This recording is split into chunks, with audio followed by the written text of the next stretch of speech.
So glad you're all here today. Welcome, welcome.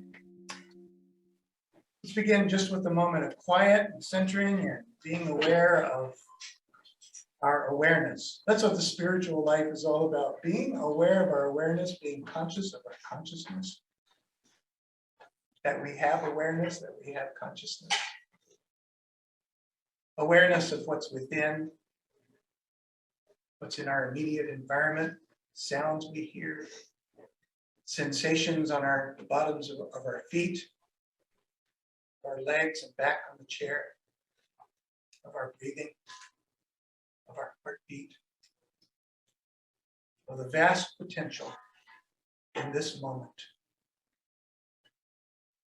The joy of this moment.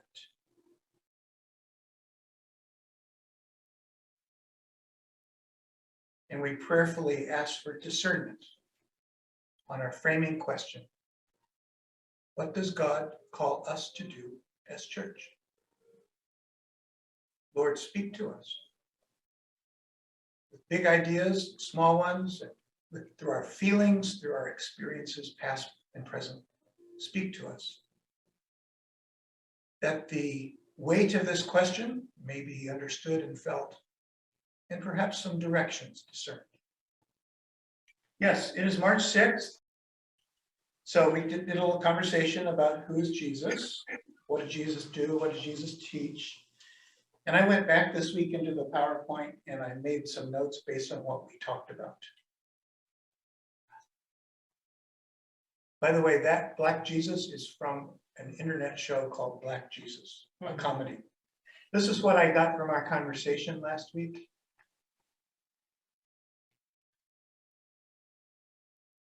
Does that sound familiar? Mm-hmm. Okay. This is the what did Jesus do? Trying to get all that. We didn't mention the last one. Sometimes we forget that's it's kind of an obvious one, but a very important one. Jesus did not die of natural causes, but consorted with all kinds of people. Maybe I should have written there too, outcasts in particular. Jesus seemed to major in touching people who were untouchable. We didn't really mention the called and commissioned, a band of disciples. The calling of the disciples, that's a familiar Bible story. Jesus called 12 disciples, but there's two stories in the New Testament, in the Gospels, where Jesus sends out a large group of disciples, 2 by 2. But we forget that Jesus actually commissioned them and he said, here's your job. 2 by 2. Go to the villages, heal the sick, teach people, and basically whatever I did, that's what you're supposed to do. And if you're rejected, he said, kick the dust from your feet and move on to the next village. In other words, but expect rejection. So there's two stories. I think they're both in Luke, kind of parallel stories. Okay, and I wanted to mention in this regard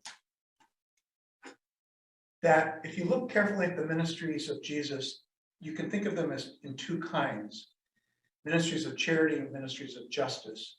And this distinction will come up a couple of weeks from now in our presentation, 2 weeks from today. And one is not better than the other. They're both important. Ministries of charity. Jesus did plenty of one-on-one helping people who were victims of the social systems. The outcasts, the lepers, the foreigners, the strangers. The tax collectors who themselves, although they're part of the system, they were also victims of the system. Jesus ministered to the victims.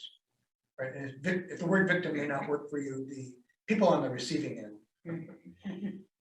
However, he also conducted ministries of justice. That is challenging the very system that causes the injustice and the suffering. There's chapter after chapter in Matthew in the 20s where Jesus rails against the powerful, represented by the Pharisees. but it could be broadly understood as the whole temple elite. Seems to me maybe that answers the questions of what does Jesus call the church to do? Well, you are anticipating where we're going a couple of weeks from now. Here's a little bit of the content of Jesus' perspective.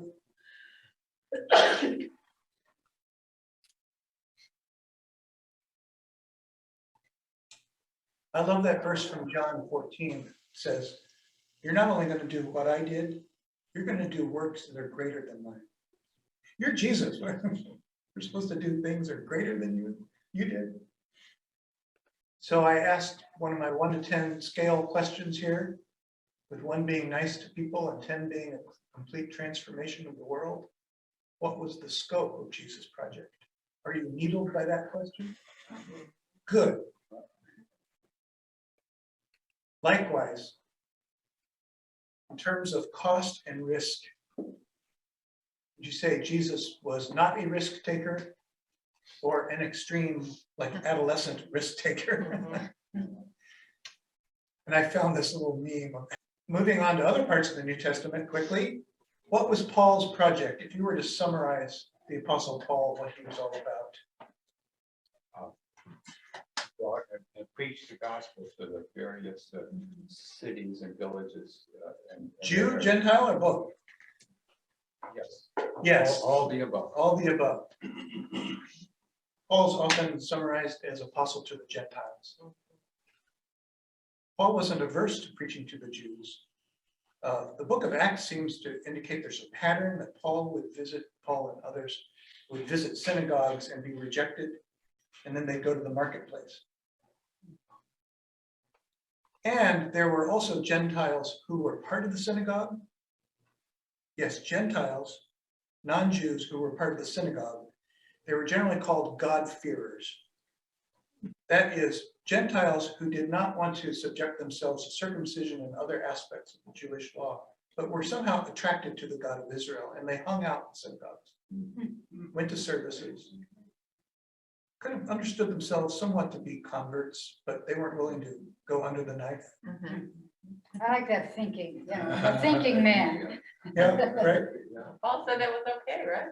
Right. So Paul's whole project was, especially when he started hitting opposition from Jewish Christians who didn't want the Gentiles in without circumcision and full obedience to the Jewish law. He said, no, this grace of God in Jesus Christ is so great, it really is for anybody. So we'll get to that in a moment. So there was a kind of universalizing of the project. Yes, I anything? just have a quick question. How did that apply to women?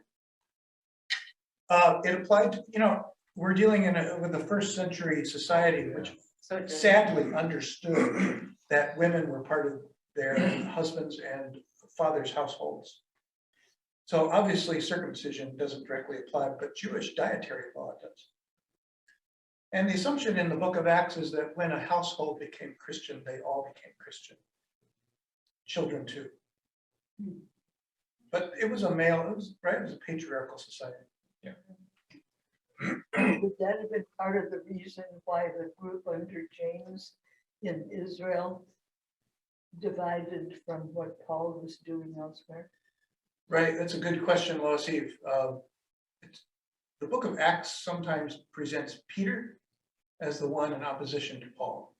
Is that So Acts 10 has Peter having a conversion of sorts where he realizes that it doesn't matter what you eat or drink. Circumcision doesn't matter. What matters is in your heart. But actually, New Testament scholars think that it's James, the brother of Jesus, who was probably the principal opponent of Paul, wanting to keep the circle closer. That is, keep the circle of people who knew Jesus and certainly people who were Jews. But just letting anybody in, this is so contrary to the idea of the elect, the chosen, the distinctive nature of the Hebrew people. And Paul was saying, no, that's how radical the message of Jesus is. So there should be no barriers. He lived it. Now, Paul didn't seem to know much about the actual life of Jesus, but so no borders. Let's also have no borders for the church, open doors. And without Paul's ministry, I don't think there'd be a church today.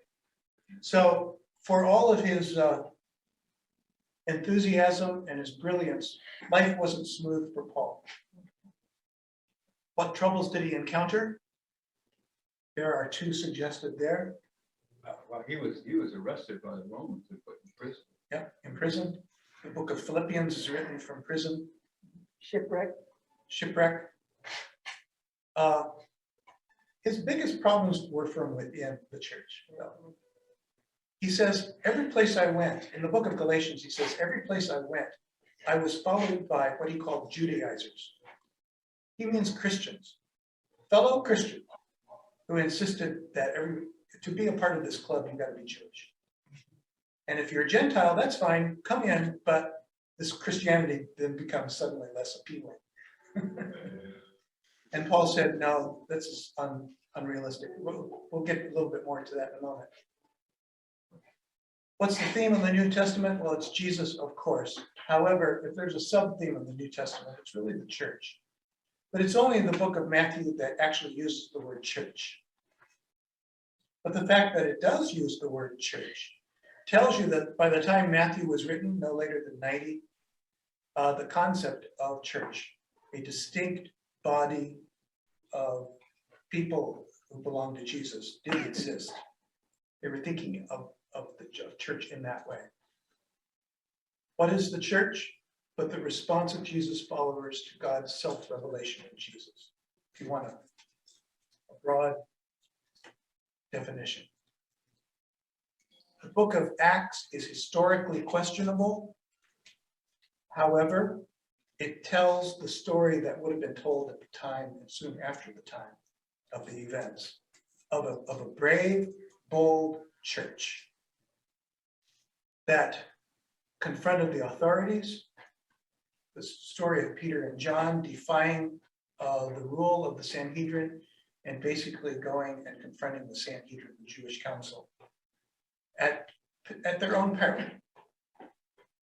And Acts 15 tells the story of formally how it happened, that Paul won the debate and Gentiles would be allowed into the church.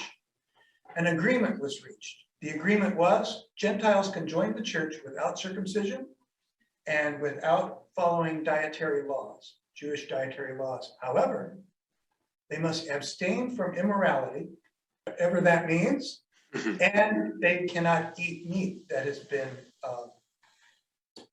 offered to idols. Other than that, they're welcome. But like a lot of church meetings, it wasn't entirely settled just by taking a vote. Or a more thing, the bishops can only have one wife. Yes, that was also later in the New Testament, right? So, other aspects of the early church that are depicted in the book of Acts is healing as Jesus healed. So the ministry of healing is a very rich ministry in the life of the church. And early socialism. The early church, according to Acts, historically questionable, but nonetheless, the story is that the early church, individuals did not have their own property. They put all their possessions in the common purse, and each took from the common purse according to their need. They were communists. Does anyone want to Or leave the Eskimo. church yet? What? Or Eskimos? Yeah, Right, primal societies are like, Yeah. in Africa, the tradition was before white settlement, all grazing land was open to everybody. There wasn't my grazing land and your grazing land. All grazing land for all the cattle, all the sheep, is for everybody. The indigenous England, population here. before the corn laws, it was the common square, everybody was, and in order to get people off the farms and into the factories, the corn laws eliminating the possibility that you could graze the cattle as you wish. on the Which has common. gone on for, yeah, which has gone on for hundreds of years. Yeah. And suddenly, off to the factories, how convenient for industrial. So if you consider the Gospels, the book of Acts, the writings of Paul, one takeaway from the New Testament is a general message: there's a better way. The way things are is not the way they have to be. There's a better way. That's a good message. Always true. It's also important to understand that the church did not understand itself as a collection of individuals that happened to be under the same roof at the same time, but as a committee, the community, not a committee, a community of people whose, what's the revolutionary phrase? Their sacred honor, they pledged to one another. They were committed to God and to one another and to the welfare of the world in the name of Jesus. The word church comes from the Greek ekklesia, gathering of those summoned, which is a way of saying that the whole is greater than the sum of its parts. When we're together, there's synergy that happens. When 2, 3, 4, 100, 1,000 come together, there's something that can be accomplished together that can't be accomplished one by one by one by one. And you have these metaphors of the body, especially this metaphor of the body. It's most commonly associated with 1 Corinthians 12, but it's also in Romans 12, Ephesians 5, Colossians 1. It's one of the most common metaphors in the New Testament is the church as a body. Each part is needed. 1 Corinthians 12 is the one that Paul goes into great detail, comical detail, in fact. And this verse, 1 Peter, harkens back to the Jewish roots of the church. So the Jewish nation understood itself as elect, as chosen, as having a special weight of divine privilege, but also responsibility on its shoulders, right? The church also seemingly had that same understanding. Whoever the author of 1 Peter is says to their readers, you are a chosen people, a royal priesthood, a holy nation, God's special possession. The author is not talking about Israel. The author is talking about the church. We're stronger together. There's a lot of apocalyptic in the New Testament. There's just a little bit in the Old Testament. We talked about that a couple weeks ago. Apocalyptic is the unveiling of things that are to come. It's really more fully developed in the New Testament. Each of the 3 synoptic gospels, Matthew, Mark, and Luke, have a synoptic chapter, an apocalyptic chapter. Basically painting a picture of what will happen at the end. And by the way, it's not doom. It is not doom. It is not doom. It is a new heaven and a new earth. It's a very robust picture, summed up by the phrase, behold, I make all things new, not destroyed, but new. This is a wonderful verse from Revelation 21:4. I preached it at funerals, but really wasn't meant to be a memorial service verse. It's really painting a picture of the world that God wants. Not in some faraway heaven, here on earth.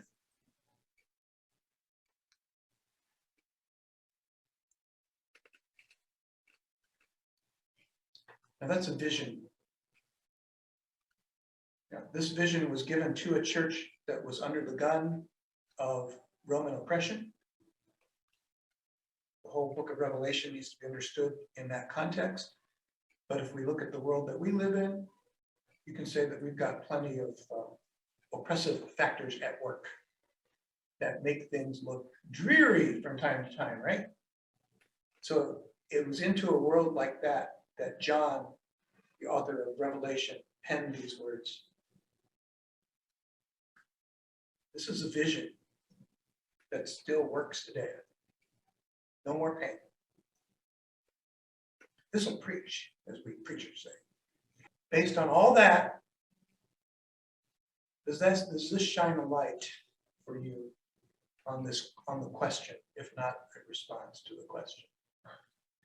They have that, on the payphones, they have where you can call God. I mean, they, where they give scriptures. Oh, yeah? Yeah, they have it on there, you just push the button and you will hear scriptures and someone talking to you about God. Okay, we had dial a prayer when I was growing up. Yeah, I have a question about the extent to which Jesus directly confronted political issues. Wasn't it more indirect, where he wouldn't accept the gods of Rome, and he encouraged people to look after each other and that type of thing? But I don't recall anything in the New Testament about him directly confronting Rome or trying to change the way of the Roman system. Am I wrong? That's a good question, Paul. Thank you for it. Remember that in Jesus' day, the temple authorities were in bed with Rome. Without the acquiescence of the priestly authorities and the priests themselves, the Sadducees, the Pharisees, Herod, the puppet king, without their collaboration with Rome, Rome had no chance against the average Jewish peasant, Why is that? because the people would not be under the control of Rome. So Rome used religion to control the people. So when Jesus was confronting the religious authorities, it was an indirect way of confronting Rome. There's a story where you remember when Jesus is given a test by one of the Pharisees With the coin. with the coin. John, what's the story? Yeah, well, somebody, one of his tempters or people who were kind of giving me a hard time, showed him a coin, and they said, and on it was a head of Caesar, and so they said, well, okay, whose coin is this? Does it go to the taxes or does it go to the church? And smart Jesus, he said, well, what's God goes to God, and what's the nation goes to the nation. Right. So this is a very clever response by Jesus, because every Jew listening to that story knows that everything belongs to God. So who's more important, God or Caesar? To whom is our deepest allegiance, God or Caesar? Yes. Jesus told it in such a way, though, that he couldn't be directly arrested on the spot. It's smart thinking. You can't think that way today, though. He'll live another day. Yeah. He'll die another day. There's another story, Paul, where Jesus confronts Rome directly, and that is in his Holy Week confrontation with Pilate. Yeah. Pilate is not a religious authority. He's the governor, the Roman governor. Pilate doesn't know what to do with Jesus. Are you the king of Israel? You say that I am. Yeah, again, Jesus is like, tell me something that I can really kill you for. Stop dancing around the issue. But Jesus confronts the power of Rome as he confronts Pilate on the last week of his life. And he's executed not by the Jews, he's executed by Rome on a Roman cross. That's what I got for you, Paul, in response to your good question. Okay, thank you. Ready for the history of the church theology and church practice? So Bonhoeffer was a theologian and an ethicist, really. He understood that in the face of evil, if you don't act, you are indirectly acting. To say nothing in the face of evil is to allow evil. A lot of people say, well, I'm apolitical. Bull crap. No one can be apolitical ever. And I think, back to Paul's question for a moment, I don't think Jesus set out to be political. I think he set out to be faithful. But in being faithful to the God of Israel, you had to love your neighbor. Your neighbor was under the gun, under the boot of Rome, with the help of the religious authorities. It was predetermined almost. And the Gospel of Matthew shows how there's a conflict of kingdoms from the beginning. In fact, the commentary on the Gospel of Matthew in the New Interpreter's Bible is entitled A Conflict of Kingdoms, the whole book of Matthew. Jesus doesn't even get out of diapers before he confronts Herod in Matthew. Do you know what I'm talking about? Think about, remember Christmas and the story that you never hear from Matthew? Where's Jesus and his mom and dad having to flee to as refugees? Yeah, Egypt, Egypt. yeah. Because They were going to kill all of the babies under Who? 2 male. who? Herod. Herod, Rome's puppet Yeah. king. Who I don't even think was raised in the Holy Land. I think this Herod was raised in Rome. Yeah, That's how in bed Herod was with Caesar.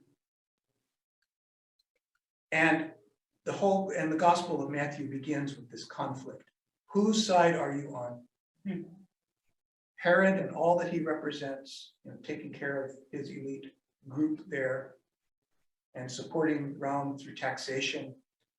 There were 2 taxes. One was for the temple and one was for Rome. Or are you on the side of this upstart baby? That last phrase, repair the world, that's from the Jewish tradition, tikkun olam. Okay.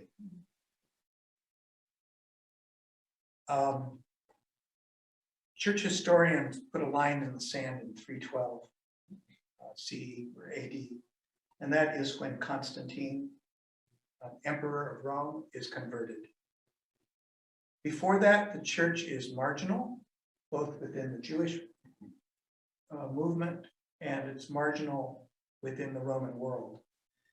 Not only marginal, but barely tolerated and sometimes persecuted. well, they fought each other too. And yes. And along comes Constantine, who, and I'm not enough of a historian to tell you why, but has a vision that maybe world history is on the side of this little upstart movement. And they've got enough going for them, little tentacles spread out all throughout the Mediterranean world, North Africa, Egypt, and so on, that maybe it would be wise for the emperor to cast his lot with this little church, this little religious group. So first he issues an edict of tolerance for the church, and then he converts in 312. Officially, he doesn't convert until his deathbed, where he's baptized on his deathbed in 320 or whatever that is. But he is converted nonetheless in 312. And I'm using language here in the lower right-hand corner that comes from Richard Rohr from his daily devotions just this week, where he refers to the church as originally a movement, all the excitement, enthusiasm, lack of structure of a movement, to a machine, and then eventually to a monument, where the church becomes calcified, ossified, inflexible, and empty. But it started out as a revival movement within Judaism and within the Roman world. And historians often say that this movement toward institutionalization really started with Constantine. After Constantine, all the emperors were Christian and the empire was Christian. Tom Titus would say that Constantine used the religion to organize his Empire. It really helped to organize and pull his empire together. Yep, good point. So you tell me what happens when the church becomes part of the dominant social system? What happens to the message of Jesus? This radical counterculture. It's a trading card. It's just power. And people just play with this thing through the centuries. I think a good example of that is the structure of the Catholic Church right now. I mean, what the high guys say, it's passed on down, and you better believe that, or you could get kicked out. Well, maybe another example is the Russian Orthodox Church aligning itself with Putin hand in hand. Serves both their interest.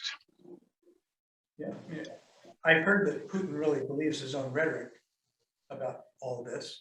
And one of them is, this is God's work we're doing. We're saving Ukraine from itself, from the decadent West, where anything goes.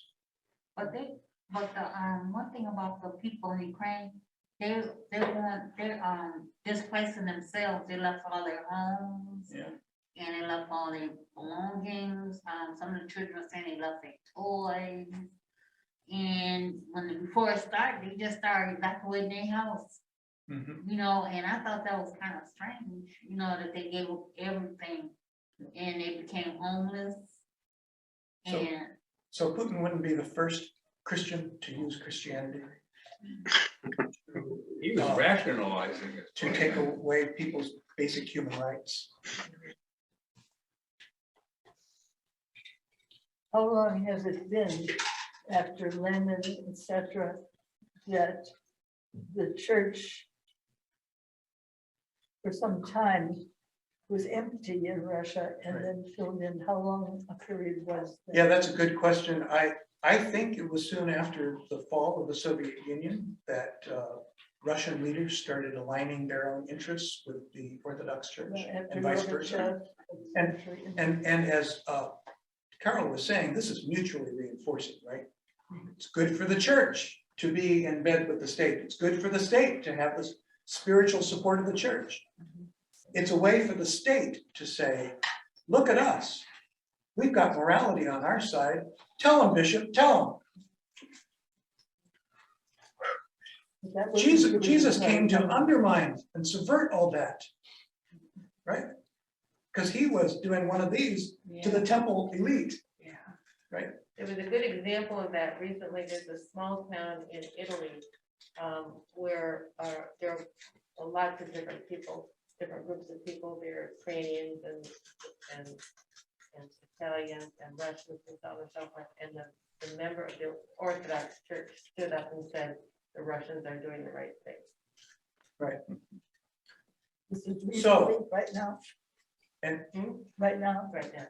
Yeah. Right. And any state that wants to justify whatever it does using religion has the New Testament on its side too. Remember, the New Testament, like the Old Testament, speaks with different voices in different places. Paul at one point in Romans says, obey the authorities. Sorry, we have to deal with a text that is not univocal, but multivocal. Okay, church, And Christian sometimes we history is interpret messy, those yes. as a apocalyptic sense, that if he's looking for the end days, that why fight against the authorities right now? So at least that was the interpretation that I learned of that years ago. So. Mhm.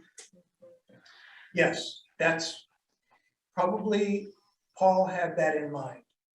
Since the world is coming to an end in this generation, Jesus himself said that, or implied it, then might as well assume that God has put this civil authority in place to keep us all kind of from running around naked in the street, committing murder and mayhem. So let's work with that and use this, the general peace provided by a steady governmental hand to go and spread the gospel. And Luther was a big believer in that system. Luther had a two kingdoms theory, that there's the kingdom of the world and the kingdom of God. And the kingdom of the world is also set in motion by God through civil authority. Because people will not obey the laws of the Old Testament because it's beyond human ability to obey those laws. That's why God sent Jesus to save us from our inevitable failure to follow the law. So to keep things in relative order, there are armies, there's police, there are kings, etc. That was Luther's view. It was not Calvin's view. Anyway, but we'll get to that in this slideshow sometime before 2024. Christian history is messy, and I'd like to note the next several slides that it's not entirely a bad thing that the church was often sleeping with the powers that be. That's right. However, let's admit that there was a lot of evil that was done by the church. To not admit that is to, again, it's the elephant in the room that needs to be named. The slaughter of Muslims and Jews and non-Roman Catholic Christians in the Crusades, and 2,000 years of Christian anti-Semitism that is probably present in the New Testament even. Hints of it are present in the New Testament. The Spanish Inquisition, a really terrifying orgy. That should have been a slide here too. And yet, even while that's happening, you also have, in the ancient early days of the church, the first Christian hospital and the first Christian school. Christian missions of education and healing go way back. And you have these amazing figures like St. Francis, who had as much trouble from Rome as he did from anybody else. Now, I don't know if you know the story of Francis. He basically gives up everything. He gives up everything to do what Jesus did, including ministering to lepers. Leprosy is like from a then and now part of the Christian story. The fear of touching lepers, of living with lepers, of being with lepers, including lepers. It's still present in India, in Mozambique, and other places in the world where there's still leprosy. So should they be shunned? Should they be sort of put in their own communities? I visited a leper colony in India 12 years ago when I was there. St. Francis said, you know, if it's good enough for Jesus, it's good enough for me. And he actually ministered to lepers. And he prioritized ministry to all creation, including the earth itself. Talk about a figure then for today.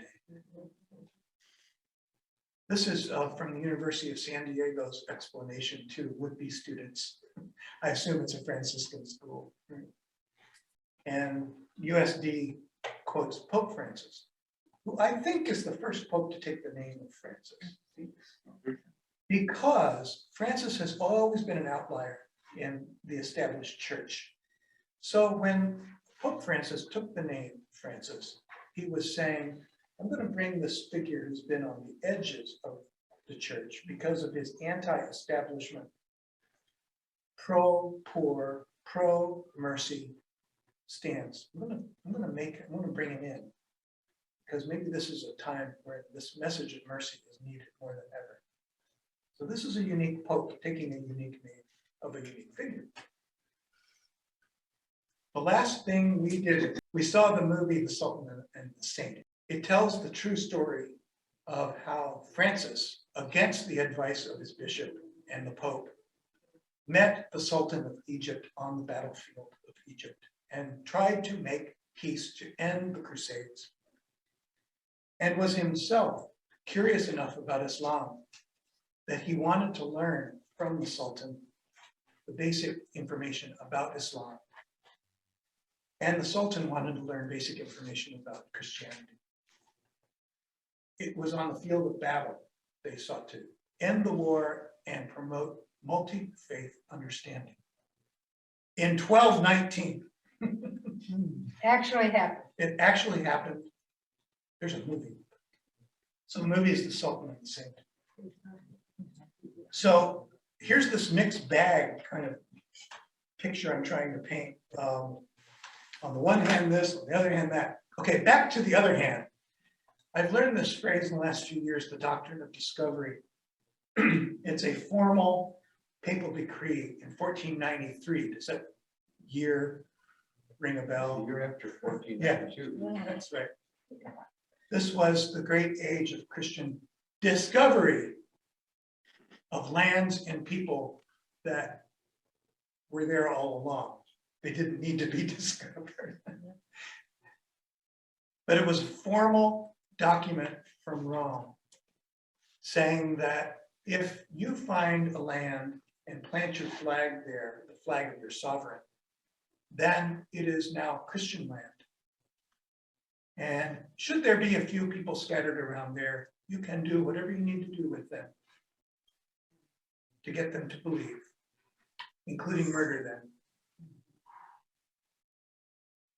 Yeah. What do they say in Vietnam? I have to destroy this village in order to save it. What's Putin saying about Ukraine? I have to destroy it to save it. Again, strong tradition in the Christian faith. When the first white settlers arrived in South Africa and Zimbabwe, I was told by the older missionaries that there was a doctrine called the myth of the open veld. Veld is Afrikaans for meadow, field. The myth of the open field. Kind of like, look, it's ours. God has sent us here to Christianize, and there aren't any people here. Oh, there's a few here and there, but this is ours. Manifest destiny. And you know, the people here will be glad we're here. Look at all we're going to bring them. So Isn't the book of Joshua the same thing? I mean, it's right. So settlers in North America, settlers in South Africa, Columbus, all of them have the Bible on their side. The book of Joshua is a story of conquest. This is your land.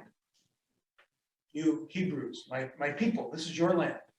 Yes, there are some scattered Jebusites and Canaanites and et cetera, et cetera, et cetera. But you know, do what you need to with them, because this is the land I give you. This has the Bible on its side. This is where the old training in Sunday school, we got awards for reading the whole Bible.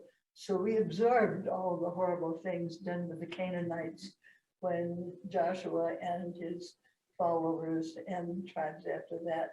If the Israelites got to a place where they wanted to be, the horrors perpetrated on the residents of that area make current horror movies pretty accurate about the old days. It's really blood chilling when I think of what we plowed through at the age of 12 or 13 to get an award for reading the whole Bible. No discussion. Racism has been described as America's original sin. It didn't start in America. No. And the sense that Europeans were destined to colonize, control, Christianize, etc., culturize the peoples of Asia and Africa. This has really deep roots in the Christian faith. But there's a line in the sand that can be marked in 1493 with this papal bull. The genocide of indigenous people in the Americas, but also in Australia, New Zealand. The Khoisan people of South Africa, in Zimbabwe, Botswana, on and on. But this is a story we kind of hear about in North America, but we kind of fail to realize it has roots in the misuse of religion.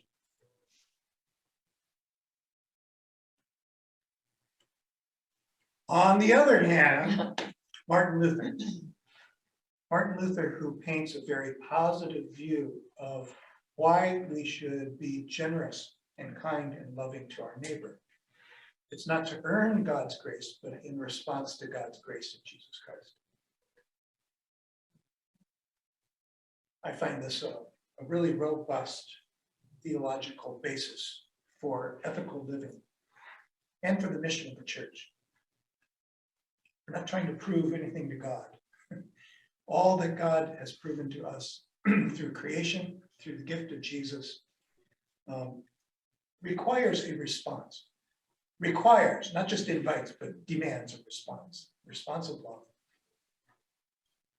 I want to tell you a little bit about this place where I lived for 6 years. Actually lived at Chikori Mission and Mount Selinda Mission in Zimbabwe.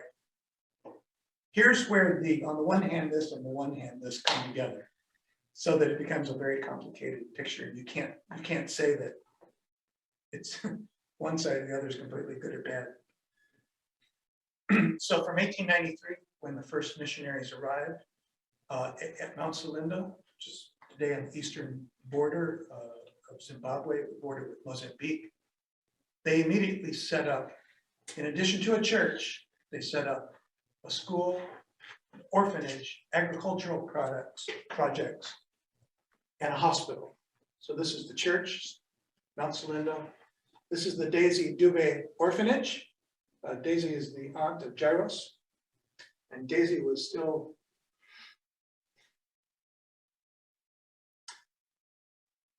living when I was there. This is the School of Nursing and Hospital, an ag project, and some of my students.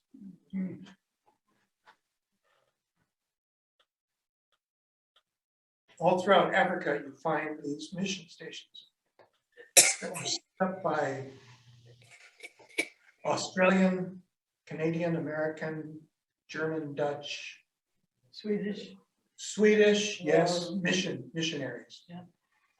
And they weren't there just to evangelize and get people to heaven when they die. They were there to minister to the whole person, as these slides indicate.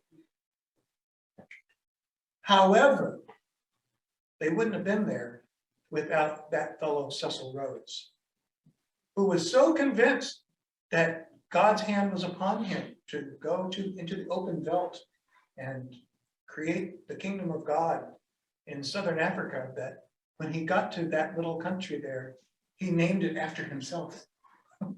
He was the one that did that. Rhodesia. Rhodesia. So there's a northern Rhodesia, southern Rhodesia. What is Zimbabwe today is called southern Rhodesia. Originally, Zambia was northern Rhodesia. This is a map of colonial southern Rhodesia. You see the colonial names there. And it was Rhodes himself who divided southern Rhodesia into various denominations and gave authority to the missionaries from those foreign lands to go and work that territory. He didn't want the Baptists colliding with the Methodists, God forbid, colliding with the Salvation Army and the Roman Catholics and the Church of England. So he just kind of carved up the country and said, you American Congregationalists, you go to Chipinge, which is today called Chipinge. You go there, that's going to be your area. You work there, don't go anyplace else. And if the Baptists come there, you tell them that you have sole authority to work in Chipinge. So the American Congregationalists, supported by churches like Winnetka Congregational Church, through its gifts to the American Board for Foreign Missions, as recorded in George Brodsky's history of this church. So thank you, Winnetka Congregational Church, for building Mount Selinda Mission. So the American Congregationalists work here, the American Baptists worked here, the American Methodists worked here, the British Methodists worked here. There is a small Church of Christ denomination from New Zealand that worked here. On and on and on. You get the picture. So was colonialization a good thing or a bad thing? Was it the way that the church was allowed to work and do this good work? Or should the church have just had enough wisdom in that day, in the late 19th century, to say we will not be party to this? the church was itself involved deeply, invested deeply in the idea that we have something to give these poor people. Medicine and food and clothing and roads and schools and all that. It was a paternalistic kind of attitude. We know what's best for you. Our culture is superior. It's an illustration of what's wrong with the world from the very beginning. So the church wasn't very enlightened in those days. Nonetheless, and that's why it saw no conflict with, yes, thank you, Mr. Rhodes. If you want to send us here, we'll gladly go. Nonetheless, a lot of good came of that. And I want to end with reference to this book, which I hold in my hand, Precious Mount Celinda.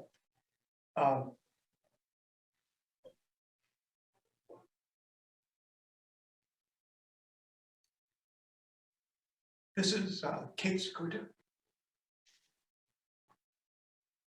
And I knew her. And Kate was old enough that she knew the first missionaries.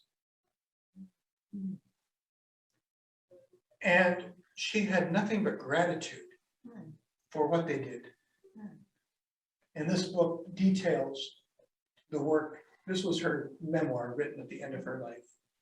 And she details, from her perspective, all the good that the missionaries did. She details the roads and medical care, the extension of life, the treatment with Western medicine, education, and so on. And its tolerance for African traditional religions, while also allowing Christianity to be practiced side by side, African traditional religions. It's all detailed in this book. Vince and I happen to know her grandson, who was my former student, who lives in Sacramento, California now. And Sydney is her son. That's my student's uncle, and he lives in California too.